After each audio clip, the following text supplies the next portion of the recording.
Et les musulmans qui ne savent pas, africains qui ne savent pas, la première égide de l'islam, c'est à Aksum, dans ce qu'on appelle actuellement l'Éthiopie. Aksum, Mohamed les a dit, allez-y chez mes oncles maternels. C'est là-bas qu'on ne malmène pas l'homme. Les Arabes ont honte de vous dire ça. Que Mohamed, ses oncles maternels, c'est à Aksum en Éthiopie.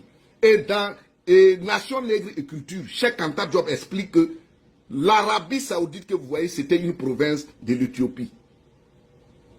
Le peuplement africain allait jusqu'à dans ces zones. Actuellement, l'Inde, c'est la première puissance qui va être la première. L'Inde sera la première puissance noire. Parce que l'Inde est en train de reconnecter son histoire avec l'Afrique. Le nom Gange, le fleuve Gange, les gens sont en train de... Les Indiens, les chercheurs, les archéologues, les anthropologues indiens sont en train de se rendre compte qu'il y a beaucoup de noms en Inde et leur origine c'est en Afrique, particulièrement en Éthiopie. Et ils sont en train de retravailler leur histoire pour voir leur connexion avec l'Afrique. Mais les chefs d'État africains sont là, zéro. Tu ne les vois même pas parler de l'histoire de l'Afrique. Tu ne les vois même pas soutenir les chercheurs. Tu ne les vois même pas aller vers les chercheurs pour conceptualiser les choses. Quelle libération on va se faire? Et si les chercheurs sont de leur côté, les dirigeants sont de l'autre, et ils sont opposés, ils se regardent? Non!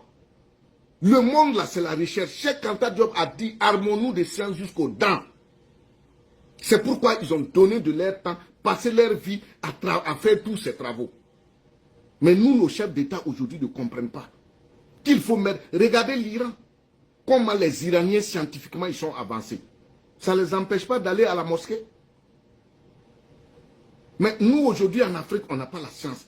Il y a plus de mosquées et d'églises en Afrique que de bibliothèques, que d'usines, que de laboratoires. Le continent qui a plus de mosquées et d'églises, c'est le continent où les gens souffrent. Souvent, tu vas voir même des pasteurs, des imams. Le culte des personnalités, c'est qu'on les fait là même, tu te demandes, mais est-ce que comment on peut lobotomiser un peuple jusqu'à qu'il puisse aller se renier? Vous pensez que les Asiatiques vont se renier pour cette affaire de Jésus et de Mohamed? Vous pensez que les Bédouins vont se renier pour dire qu'ils sont des Zoulous? Vous pensez que les Juifs vont se renier pour dire qu'ils sont des Grecs? Non! Personne ne va renier ses origines culturelles pour aller réclamer une identité de l'autre. Mais nous, en Afrique, la colonisation nous a tellement traumatisés et on continue. C'est nous qui acceptons cela. Alors que c'est nous qui avons payé le plus lourd tribut dans cette affaire de la Bible et du Coran. Et on continue de payer le plus lourd tribut. Toutes ces guerres-là, c'est pour effacer la culture africaine. Ces populations qui se déplacent, ils perdent des statuettes. Des vieux meurent avec des connaissances. Des jeunes sont là, ils n'ont plus de repères. Les villages perdent les cultes. Tout le monde est désemparé. C'est la culture qu'on perd.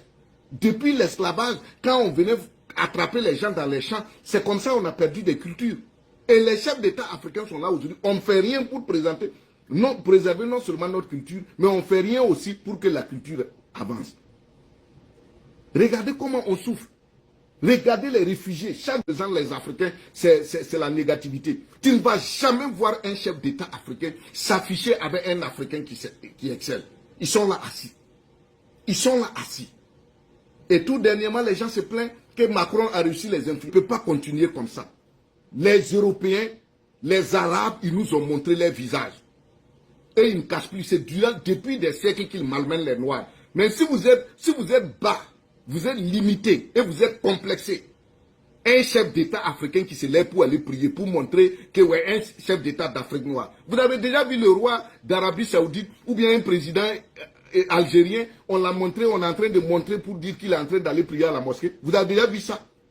Mais nous, on est complexés. Tu vas voir des Africains, 1, 2, 3, Inch'Allah, et Inch'Allah. Vous n'avez pas le Dieu là, vous n'avez pas ça dans votre langue. Mais quand il s'agit d'aller faire des trucs, de se laver pour se protéger contre les balles, pour se protéger contre les mauvais sorts, tu vas les voir, ils ont porté des bagues, d'autres sont sur les hanches, d'autres sont sur le cou. Et maintenant, on se lave avec d'autres. Mais quand il s'agit maintenant d'éduquer la jeunesse, on dit non, non, non, que ouais, moi je suis chrétien, moi je suis musulman. Ce débat-là, je ne vais pas rentrer là-dessus.